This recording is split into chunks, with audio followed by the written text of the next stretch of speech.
Just a moment, Comrade Amechi. Let me come to Mr. Itomi. Listening to the Vice President of the Labour Union, it will mean just one thing for them. They want to see better service before the increase. From his explanation, they are not averse to that kind of increase, but they want to see that the first thing must be better service delivery before what his grouses about. I will go back. What does it cost the average Nigerian to get power? Power is not just from what you get from the grid. It's what you get from your generator. It's what you get from any other source. So you must look at your power consumption holistically. If today you are spending, for argument's sake, 100,000 naira on diesel per month, and then you're paying only 20,000 for power from the grid, and an increase that takes you to 30, which guarantees liquidity in the system that will eliminate the need for generator. Do the arithmetic.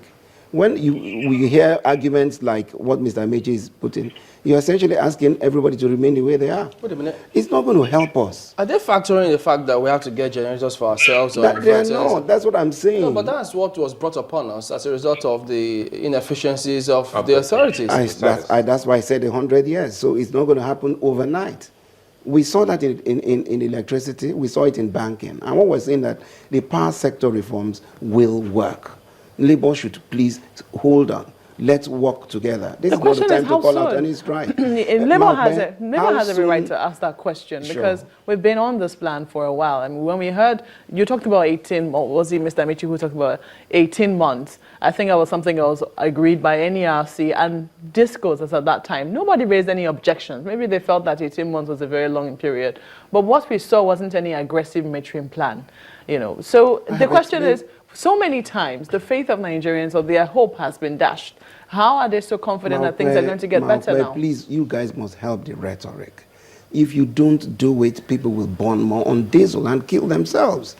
What we need to do is get on a track that enables us eliminate the distortions in the system. Most of the Gencos and Discos could not even take over when they were supposed to take over. Shadow management period. Remember the dispute between Labour at that time over payments. They couldn't even take over. Would it be okay Everything was harsh from the very beginning. Would it be okay if they have investors coming? That's the point I'm making. For people to come in, they must come in into a business that at least promises profits. If you do it, if you had money, that's what I'm telling you. If somebody told you, I'm going to... Are you saying it's not profitable? As it is now, yes, it's not. That's the real problem. So you need to create liquidity. And it's a function of I bring my money, I borrow the rest. The banks too will look at your profit and loss account. Will it work for them? That's why I use the example. If you want to do business, you want to borrow money. Even if you ask your friend to put in the business, you will tell the friend what they expect. If it's a loss, they won't invest. So it's a vicious cycle we are going through. And who suffers? The very Nigerians you say you are speaking on their behalf. People who are putting generators, they are killing themselves. Generators are blowing people's health apart. We just need to get on the track. What we should be doing with Labour is monitoring electricity theft. That's another thing we should be talking about here.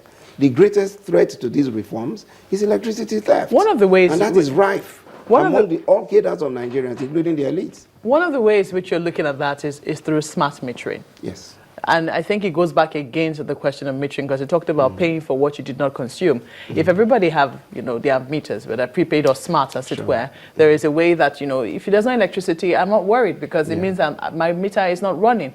But as it currently stands, for people who have still have the old meters where you do estimated billing, they have every cause to worry, because if you're still saying that there is no way they can check what it is that they're consuming, and we're still estimating that they will be consuming a certain amount, whether or not there's no electricity, and electricity tariffs have gone up by as much as, in some cases, up to 50%.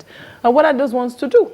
Mark, if the journey is to getting everybody metered smartly, that's the journey. So there will be time, there will be a gap. Now, in a co-electricity distribution company, we talk with people who have estimated billings because we understand that that problem exists.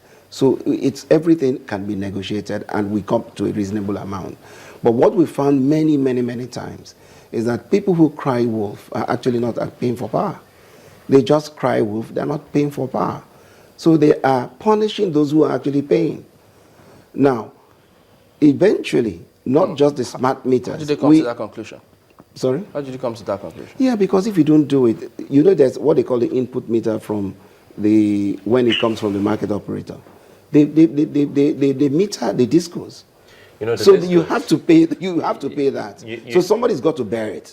You know why? That's what I'm saying. So people should understand how it works. I'm getting the picture, but sorry to cut you there. Sure, I'm getting the picture, but it would also mean, cause an indictment on the discos that they didn't do proper checks, proper feasibility studies, return on investment, what should come in at the start of this particular, when they bid for this sector. So what mistake did the disco realize that they made that have warranted this sudden maybe increase? Good question. When the RFPs went out, we were all sent to data rooms, and in data rooms, they gave us what they said were on ground. We couldn't physically check. As I told you, Labour said no such thing. So we worked with what was on ground, and that was the basis on which we made our bids. There were also a number of assumptions. One key assumption was that we will get initially 7,000 megawatts, but later they reduced it to 5,000 megawatts. We only hit 5,000 a few days ago from when we took over. So from day one, there was that gap. And that gap is, like I told you, caused largely from gas. The pricing gas right has made sure that the gas producers have been giving epileptic supply to the GenCos. So from the beginning, there was a problem. It is to correct this imbalance. It's not the discos. Discos are simply at the end of a chain. All right. It's a chain that we're talking about here. So when discos collect all that money, it doesn't belong to them. It goes to feed the entire chain. And it's important for Labour to understand the discos are not pocketing that money. All you right, have to pay the market operator, who then gives gas, gives could you then tell us? GenCos, gives the system, Okay. everybody in the chain. Let's get your views on this one, because if you're picketing discos nationwide, he says, look, it's not that the monies are going to the discos.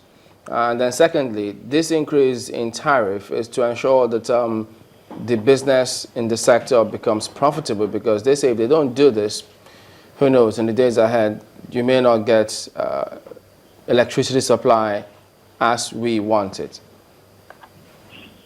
I think I see that as more or less another dimension to what he has said, because he's still saying the same thing. The explanation is given. I don't expect him to say less, because already they have done it. So, but the question is, he should also put himself on our side, Nigerians, because he has answered the question in all. Nobody pays for what he didn't consume. And there's no secret to it. When you increase tariff, even though you want to, you know that allowing this policy to stay would discourage metering others. Because eventually they're going to, you pay anything, they assume. Payment in assumption is not in the interest of the consumer, because eventually you cannot assume less. You assume that you have given what you didn't give. So for me and for NSC, they don't see it as something that should be tolerated for a while.